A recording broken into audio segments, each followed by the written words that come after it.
ہر ایک مومن کے دل کی ہے صدا مسلم پرسن اللہ، نہ بدلا ہے نہ بدلے گا میرا مسلم پرسن اللہ۔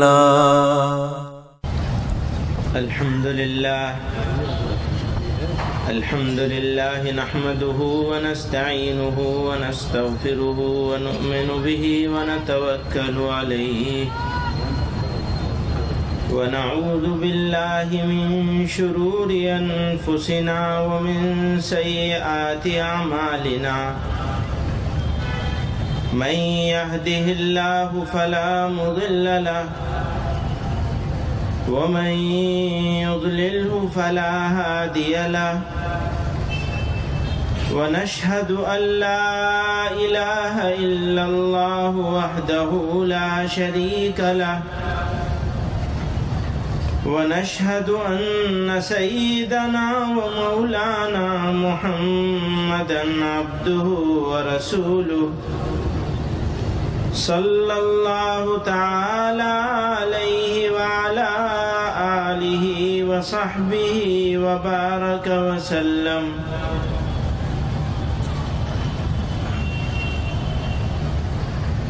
حضرات علماء کرام،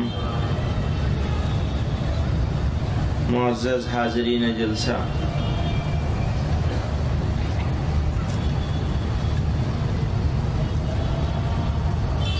ناظم جلسہ صاحب نے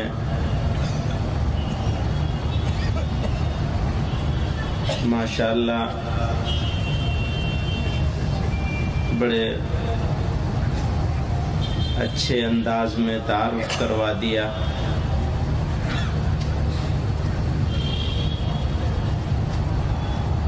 جتنا بتا دیا اس میں یہ سمجھ نہیں آ رہا ہے کہ کتنے % ڈسکاؤنٹ کرواؤں۔ 99 ہاں صحیح بات، 99% ڈسکاؤنٹ کر دیجئے، 1% بھی نہیں، کاؤنٹ نہیں ڈسکاؤنٹ کی بات ہو رہی ہے۔ بات یہ ہے کہ حضرت مولانا سلمان بجنوری صاحب دامت برکاتہم کا پرمغز سلسلے وار خوبصورت جامع مکمل بیان آنے کے بعد اب کسی بیان کی کوئی ضرورت نہیں۔ ویسے بھی بیان بازی سے زیادہ باتیں ہو جاتی ہیں تو سب ختم ہو جاتی ہے۔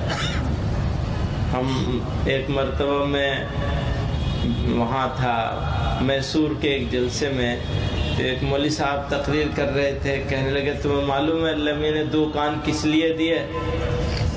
تو سب سوچ میں پڑ گئے۔ کئی مرتبہ انہوں نے سوال کیا، کوئی جواب نہیں آ رہا تھا، تو انہوں نے کہا ایک سننے کے لیے دوسرا نکالنے کے لیے۔ تو تحفظ شریعت موضوع ہے، مخاطب مسلمان ہیں،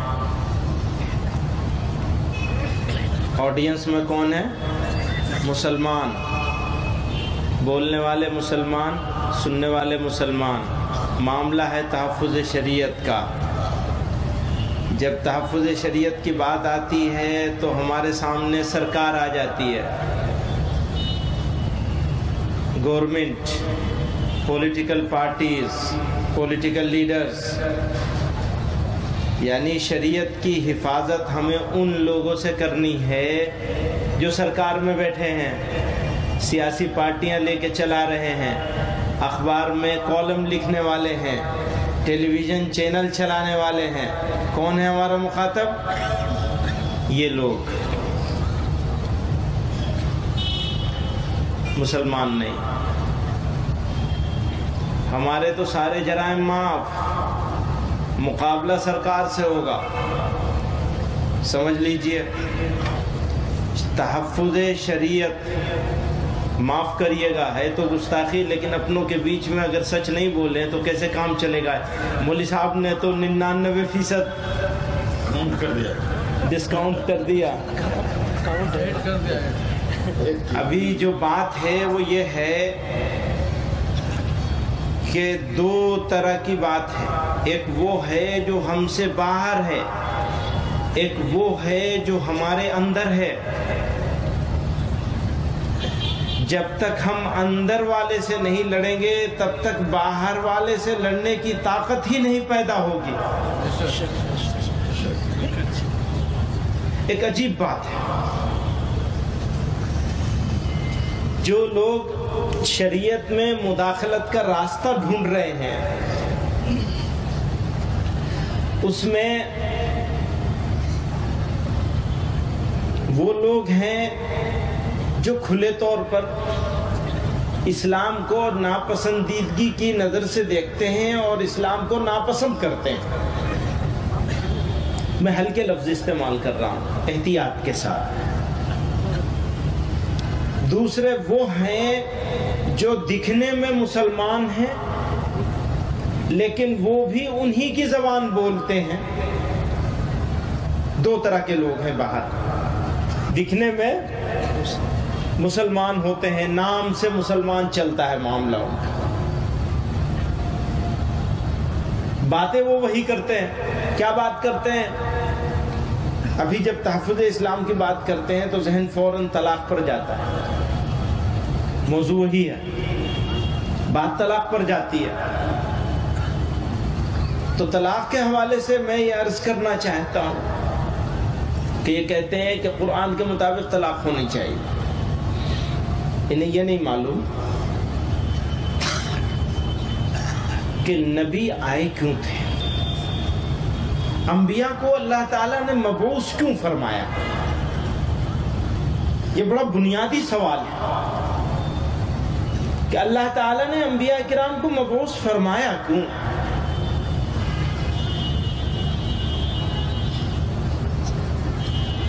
اللہ نے انبیاء کو اس لیے بھیجا دنیا میں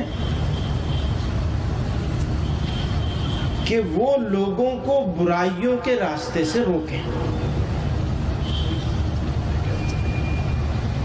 اللہ تعالی کی طرف لوگوں کو بلائیں. اور جب یہ بھی عجیب بات ہے, اللہ تعالیٰ اپنا نبی ایسی ذات کو بھی بنا سکتے تھے جو انسانوں سے مختلف ہوتے, لیکن اللہ تعالیٰ نے انسانوں میں نبی بنائے. اور یہ بھی عجیب بات ہے کہ نبی کا کوئی استاذ نہیں ملے گا.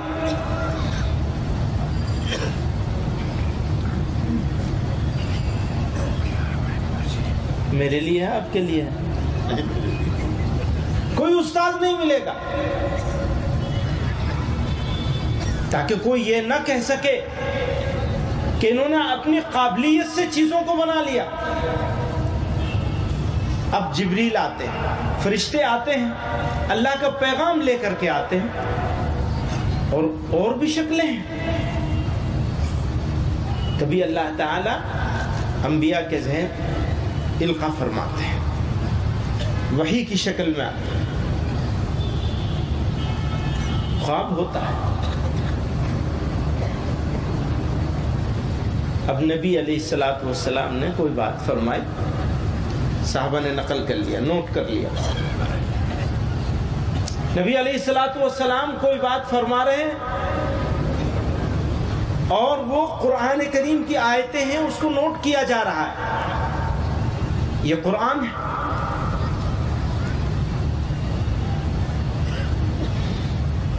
اور کوئی بات نبی علیہ السلام فرما رہے ہیں جس کو قرآن کریم کی طرح نوٹ نہیں کیا گیا, اس کی تلاوت کا حکم نہیں دیا گیا ہے, وہ بھی وہی. سمجھ لیجئے اس کو اچھی طرح سے, جس کو حدیث شریف کہتے ہیں, یہ بھی وہی ہے. قرآن کی شرح وہ وحی مطلوع ہے, یہ وحی غیر مطلوع ہے. اس کی تلاوت کی جائے گی, اس کی تلاوت نہیں کی جائے گی. تو جو لوگ یہ کہیں کہ صرف قرآن کو دیکھا جائے گا اور قرآن کے مطابق ہی طلاق ہوگی، دوسرے طریقے سے طلاق نہیں ہو سکتی، گمراہ، بے شک گمراہ، بالکل گمراہ۔ اور اچھی طرح سمجھ لیجئے،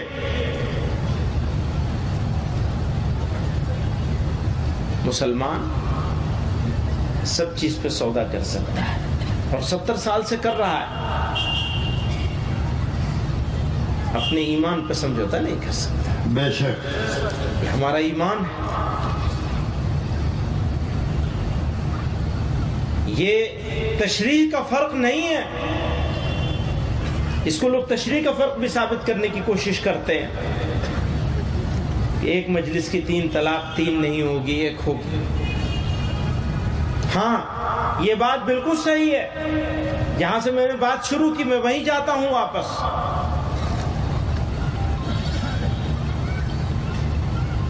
طلاق ناپسندیدہ ہے، طلاق کسی قیمت پر مسلمان کو دینی نہیں چاہیے، طلاق ہی نہیں دینی چاہیے۔ رشتہ قائم ہو گیا تو سینے پہ پتھر رکھ لیں۔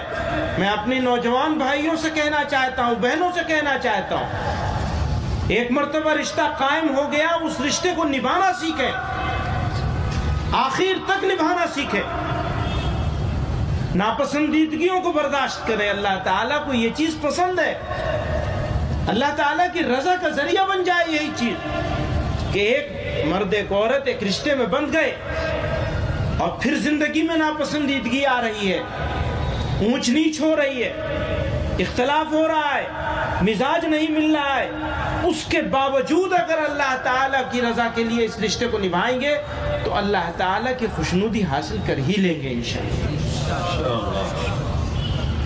طلاق کسی قیمت پر پسندیدہ عمل نہیں، حلال چیزوں میں سب سے ناپسندیدہ عمل ہے۔ جب طلاق کا ذکر آتا ہے، مسلمانوں کا ذکر آتا ہے، اسلام کے طریقے، اسلام نے جو طلاق کے طریقے متعین کیے ان کا ذکر آتا ہے تو میسج یہ جاتا ہے کہ مسلمان تو طلاق ہی دینے کا کام کرتے ہیں۔ صحیح بات، ایک تو شادیاں کرتے ہیں زیادہ، ایک سے زائد بیویاں رکھتے ہیں، اور پھر بس طلاق عام ہے۔ اب میں بالکل کوئی منفی بات نہیں کہنا چاہتا، لیکن جب یہ میسج چلا جائے دنیا کے سامنے کہ مسلمانوں میں تو طلاق کی بیماری عام ہے، تو پھر یہ کہنا مجبوری ہو جاتا ہے کہ نکالیے ڈیٹا، آج ریسرچ کر لیجئے یا پرانی ریسرچ پر اعتماد کر لیجئے تو دوسروں کے مقابلے میں آدھے بھی نہیں ہیں جن کے ہاں طلاق کا کانسیپٹ نہیں ہے، طلاق کا تصور نہیں ہے، ان کے ہاں طلاق ہم سے زیادہ دگنی مقدار میں پائی جاتی ہے۔ بالکل صحیح بات۔ لیکن یہ بات منفی ہے، ہم دوسرے کو کیوں کہیں؟ ہم اپنے کو کہنا چاہتے ہیں، اپنے کو مخاطب کرنا چاہتے ہیں۔ طلاق ہونی ہی نہیں چاہیے، طلاق کا استعمال ہونا نہیں چاہیے۔ میرے پاس پسٹل کا، ریوالور کا لائسنس ہے، میں نے پسٹل خرید رکھی ہے، آج تک استعمال نہیں کی۔ کیا چاہتے ہیں آپ استعمال کروں میں اسے؟ نہیں کریں، اللہ نہ کرے کبھی ضرورت پڑے کرنے کی، پڑ جائے تو کرنا چاہیے، پڑ جائے تو کرنا چاہیے، لیکن غلط جگہ پہ نہیں کرنا چاہیے، غلط موقع پہ نہیں کرنا چاہیے۔ اچھا، اس کی وجہ سے وہی بات پہ آ رہا ہوں میں، اس وجہ سے کہ میں اس کا استعمال کر کے کسی کی جان لے سکتا ہوں، میرا لائسنس کینسل کیا جائے گا؟ نہیں کیا جائے گا، دیا تو نہیں جائے گا، لائسنس ہر ایک کو نہیں دیا جائے گا، لیکن جس کو دیا جائے گا اس سے صرف اس ڈر کے مارے چھین نہیں لیا جائے گا کہ یہ کہیں اس کا غلط استعمال نہ کر لے۔ آپ غور کیجئے گا، طلاق بھی ایسی چیز ہے، یہ طلاق کا اختیار چھین لینا چاہتے ہیں۔ ابھی 3 کی بات نہیں ہے، اصلی بات تو اندر ہے، وہ پیٹ سے باہر میں نکلے گی بعد میں، جو اگر مسلمانوں نے سرنڈر کر دیا تو وہ پھر بعد میں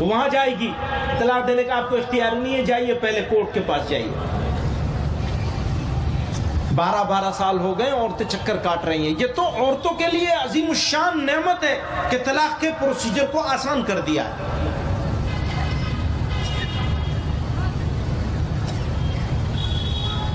بہرحال میں یہاں طلاق کے بارے میں مولانا نے مجھے حکم دیا کہ کچھ تحفظ شریعت کی بات کر لی، تو اصلی بات پہ آ جاؤں میں۔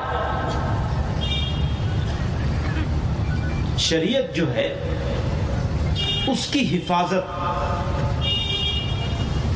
حکمرانوں کے پاس جو ہے، ان سے جو مقابلہ ہے، عدالتوں میں ہو، سڑکوں پہ ہو، میدانوں میں ہو، جلسوں کے ذریعے سے ہو، مسلمانوں کی اجتماعی طاقت کے ذریعے سے ہو،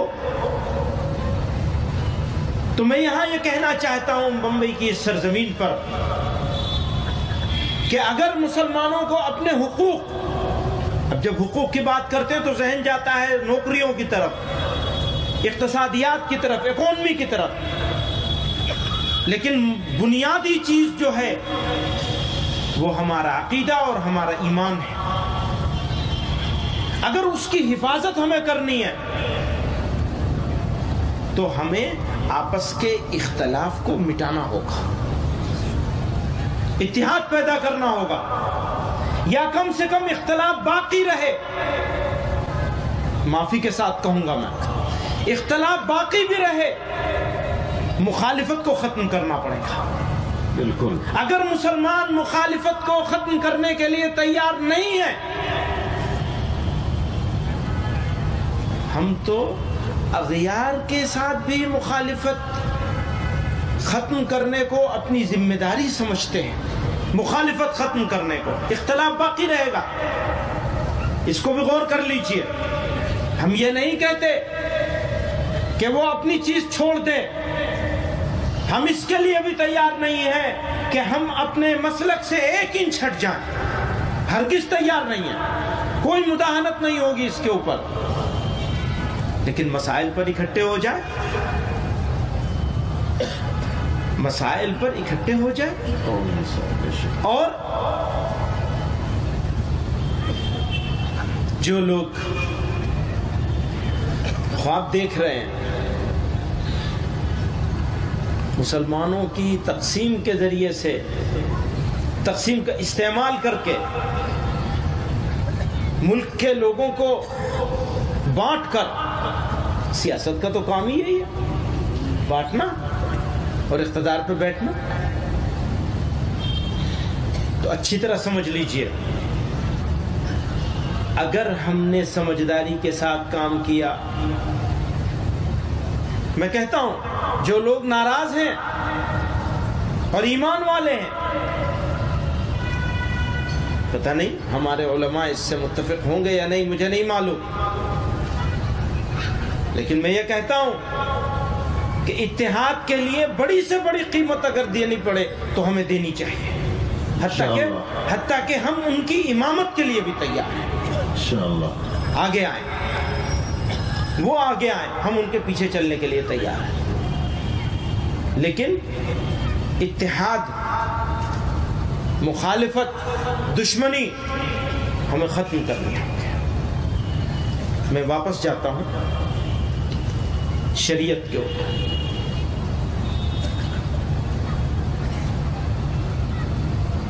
جب تک ہم اپنی زندگی میں شریعت کی حکومت ہمارے اوپر قائم نہیں کریں گے، جب تک ہم اپنی زندگی میں شریعت کی حکومت اپنے اوپر قائم نہیں کریں گے، تب تک ہم دوسروں کو روک نہیں سکیں گے، ہماری زندگی میں تبدیلی نہیں آئے گی، بدلے گی نہیں۔ یہ موقع ہے ایک عہد کرنے کا، ایک عزم کرنے کا، ایک ارادہ کرنے کا۔ اس مہینے کے حوالے سے حضرت مولانا سلمان صاحب فرما رہے تھے، ٹھیک ہے ہم ان تاریخوں کو نہیں مانتے، اور اس تاریخ کے عنوان سے جو خاص جشن کی کیفیت ہوتی ہے اس کو بھی مناسب نہیں سمجھتے، طریقے سے ہٹا ہوا سمجھتے ہیں، لیکن یہ تو ماننا ہی پڑے گا کہ اللہ تعالیٰ نے اس مہینے میں جناب رسول اللہ صلی اللہ علیہ وسلم کو جہالت دور کرنے کے لیے اس دنیا میں بھیجا. بے شک. اسی عنوان سے ہم یہاں جمع ہوئے. ربیع الاول کا مہینہ ہے.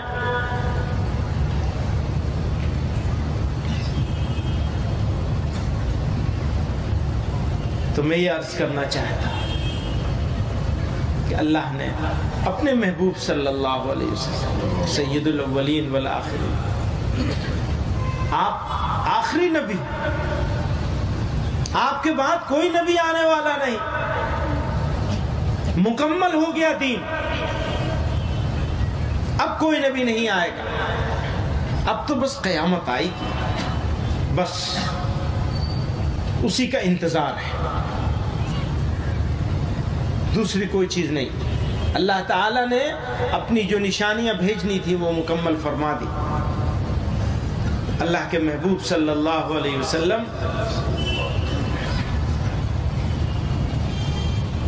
کی آمد، آپ کی بعثت، اور عجیب اللہ تعالیٰ کا عجیب خوبصورت انداز.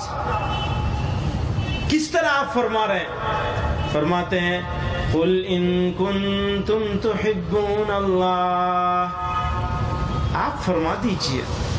اللہ قرآن میں کہہ رہے ہیں، ڈائریکٹ خود کہہ سکتے تھے، لیکن کیا خوبصورت انداز. آپ ڈکلیئر کر دیجئے، اپنے محبوب سے کہہ رہے ہیں آپ فرما دیجئے، آپ ان کو بتا دیجئے، ڈکلیئر کر دیجئے، اناؤنس کر دیجئے، ان کو اطلاع دے دیجئے، کہہ دیجئے ان کنتم تحبون اللہ، اگر تم اللہ سے محبت کرتے ہو. اللہ اپنے محبوب سے فرما رہے ہیں کہ آپ ان کو بتائیے کہ اگر تم اللہ سے محبت کرتے ہو. اب یہاں معلوم ہوا کہ اللہ تعالی کی محبت مطلوب ہے.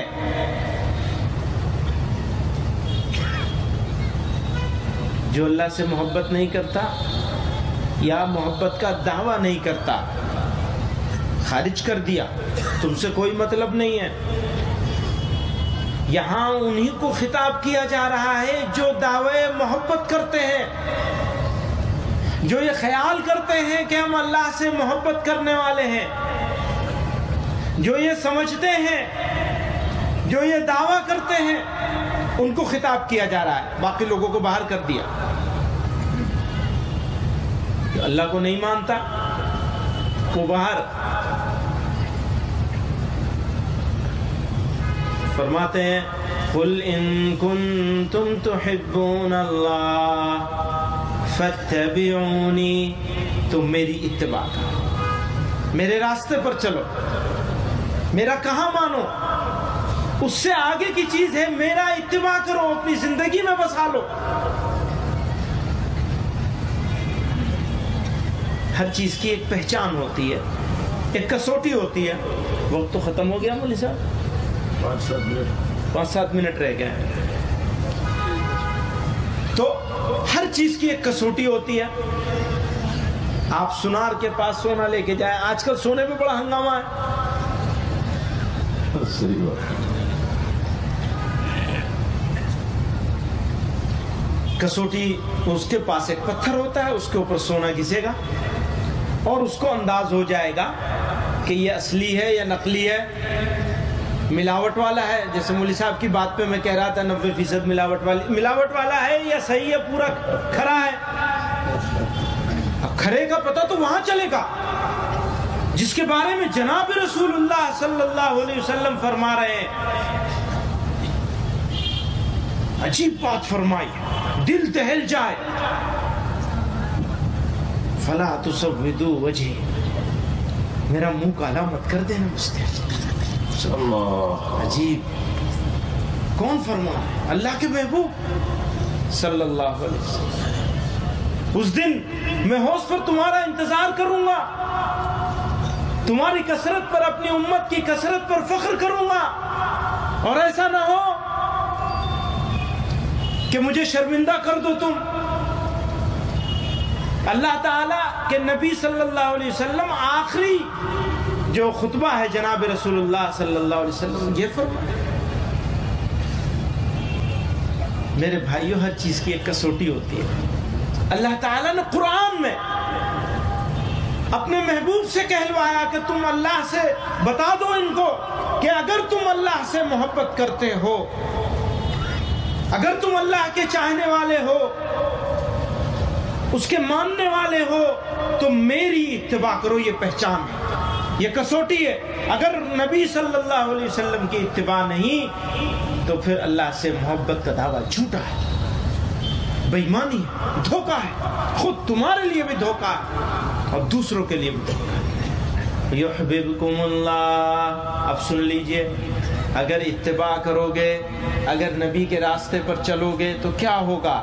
اللہ تعالیٰ کہتے ہیں کہ قرآن میں اللہ کہہ رہے ہیں یحببکم اللہ، اللہ تمہیں اپنا محبوب بنا لیں گے.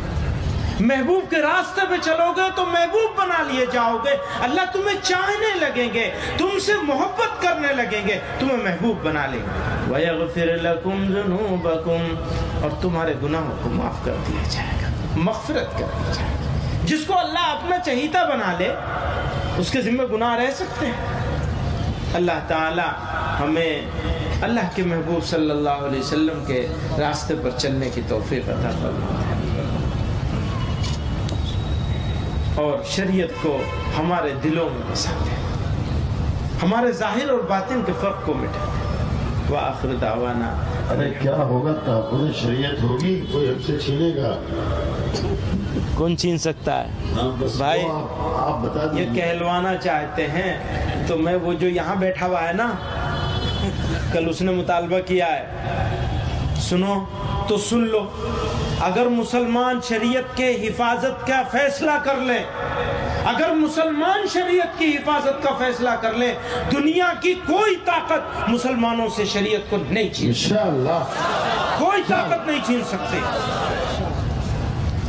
میں دہلی میں ایک جرنلسٹ مجھ سے سوال کر رہا تھا، سنو دنیا کے کوئی قانون بنا لو تم، کوئی قانون بنا لو تم، اگر مرد اور عورت ایک رشتے میں بندھے ہوئے ہیں اور اس رشتے کو توڑ دیا اور وہ عورت یہ سمجھ رہی ہے کہ اب اس رشتے کو باقی رکھنا حرام ہے، تو دنیا کی کوئی حکومت اور کوئی عدالت اس کو اس رشتے میں باندھ کے رکھ سکتی ہے؟ نہیں رکھ سکتی. نہیں. آج کل تو فیشن ہو گیا ہے، جج صاحب کسی اور مقدمے میں فیصلہ دے رہے ہیں، تبصرہ مسلمانوں کے اوپر کر رہے ہیں، مسلمانوں کی شریعت کے اوپر کر رہے ہیں، اور خود مسلمانوں نے بھی شریعت کو مذاق بنا لیا. ہمیں اپنے آپ کو بھی بدلنا پڑے گا. اپنے آپ کو بدلیں گے تو پھر ہم آنکھ میں آنکھ ڈال کے بات کر سکیں گے. اپنے آپ کو نہیں بدلیں گے، بدعتوں کو اختیار کریں گے. طلاق دینے میں مسلمان، یہ بات صحیح ہے کہ مسلمانوں میں طلاق کا ریشو غیر مسلموں کے مقابلے میں کم ہے. مسلمانوں میں ایک سے زائد شادیاں کرنے کا ریشو دوسروں کے مقابلے میں کم ہے. وہ تو شادی بھی نہیں کرتے، ویسے ہی رہتے ہیں اور لیو ان ریلیشن شپ کا نام دے دیا ہے اسے، اور اس کو لیگلائز کر دیا ہے کورٹ کے فیصلے نے. اس سے جو بچہ ہوگا وہ وارث ہوگا. میں یہ بھی کہہ رہا ہوں، میں نے کہا ایک بڑے آدمی کے سامنے، کوئی ایک ایسی فکر مند آدمی تھا غیر مسلم، میں نے کہا سنو، تمہارے ہاں شادی کرنا مشکل کام، میرے ہاں نکاح کرنا آسان. تم قانون بناؤ گے، ہم اسے توڑیں گے. ابھی تو ہم نہیں اس کو پروموٹ کرتے، پھر پروموٹ کریں گے. کیوں بھائی؟ تم قانون بناؤ گے، ہم قانون توڑیں گے. یہ اعلان ہے، تم قانون بناؤ گے، ہم توڑیں گے انشاءاللہ. انشاءاللہ. دعوانا الحمدللہ. جزاک اللہ.